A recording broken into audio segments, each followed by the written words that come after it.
நான் தேர்தலுக்கு முன்னாடி வேலை 100 நாள் வேலை சம்பளம் ஏற்றி தரோம் அப்படின்னு சொல்லியிருந்தோம். 100 நாள் வேலை அதிக நாட்கள் தரப்படும் என்பதையும் சொல்லி இருந்தோம். ஆனால் மத்தியில ஒன்றியத்துல நம்முடைய ஆட்சி வரவில்லை. குறைந்த விலை நிறைந்த தரம் தங்கள் தேவைகள் அனைத்தும் ஒரே இடத்தில். ஜெயச்சந்திரன்.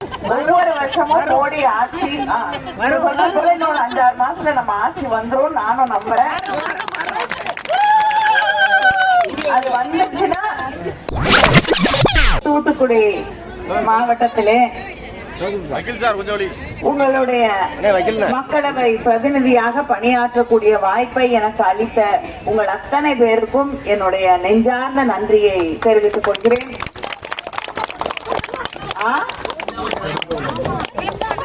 நிச்சயமாக மகளிர் உரிமை தொகை யார் யாருக்கு கிடைக்கலையோ, யார் யாருக்கு நியாயமா கிடைக்குமோ அவங்களுக்கு எல்லாம் வாங்கி தருவதற்கு எல்லா முயற்சிகளையும் செய்வேன் என்பதை நான் தெரிவித்துக் கொள்கிறேன்.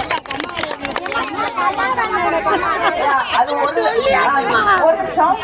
நான் தேர்தலுக்கு முன்னாடி வேலை 100 நாள் வேலை சம்பளம் ஏற்றி தரோம் அப்படின்னு சொல்லியிருந்தோம். 100 நாள் வேலை அதிக நாட்கள் தரப்படும் என்பதையும் சொல்லி இருந்தோம். ஆனால் மத்தியில ஒன்றியத்துல நம்முடைய ஆட்சி வரவில்லை. ஒவ்வொரு வருஷமும் மோடி ஆட்சி இன்னொரு 5-6 மாசத்துல நம்ம ஆட்சி வந்துரும் நானும் நம்புறேன். அது வந்துச்சுன்னா நிச்சயமா 100 நாள் வேலை ஒழுங்கா உங்களுக்கு சம்பளம் வரும், அதிகப்படுத்தி தரப்படும், சம்பளம் உயர்த்தி தரப்படும் என்பதை தெரிவித்துக் கொள்கிறேன். ஏன்னா ஒவ்வொரு வருஷமும் இந்த 100 நாள் வேலைக்கு ஒன்றிய அரசாங்கம் மோடி ஆட்சி ஒதுக்குற நிதியை குறைச்சிக்கிட்டே வராங்க. அதனாலதான் யாருக்கும் சரியா சம்பளமும் கொடுக்கறது இல்ல, வேலையும் கொடுக்க முடியாம ஒரு சூழ்நிலை இருக்கிறது. நீங்க சொல்றது மாதிரி ஆட்சி மாறிவிட்டால் நிச்சயமாக அதை செய்து தருவோம். ஆனால் அதற்கு முன்னால தொடர்ந்து இத்தனை நாளா நான் ஒவ்வொரு முறையும் பாராளுமன்றத்தில் பேசும் பொழுது இந்த பிரச்சனையை நான் எழுப்பியிருக்கேன். தொடர்ந்து அதை எழுப்புவோம் என்பதை நான் உறுதியாக உங்களுக்கு தெரிவித்துக் கொள்கிறேன். ஒன்றிய அரசாங்கம் மாறி இருந்ததுன்னா, ஏன்னா அங்கதான் நிதி ஒதுக்கணும் அந்த வேலைக்கு. அவங்க ஒவ்வொரு வருஷமும் குறைச்சுதான் நிதி ஒதுக்கிட்டு இருக்காங்க. விரைவில் அரசாங்கம் மாறும் நானும் நம்புறேன்.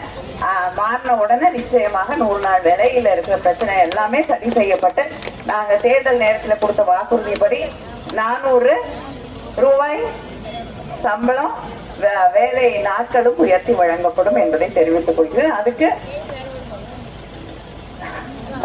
இல்லம்மா இப்ப முடியாது. அங்க ஒன்றியத்துல மத்திய அரசாங்கம் மாறணும், மோடி அரசாங்கத்துல கொடுக்க மாட்டேங்கிறாங்க. குறைந்த விலை நிறைந்த தரம் தங்கள் தேவைகள் அனைத்தும் ஒரே இடத்தில். ஜெயச்சந்திரன்.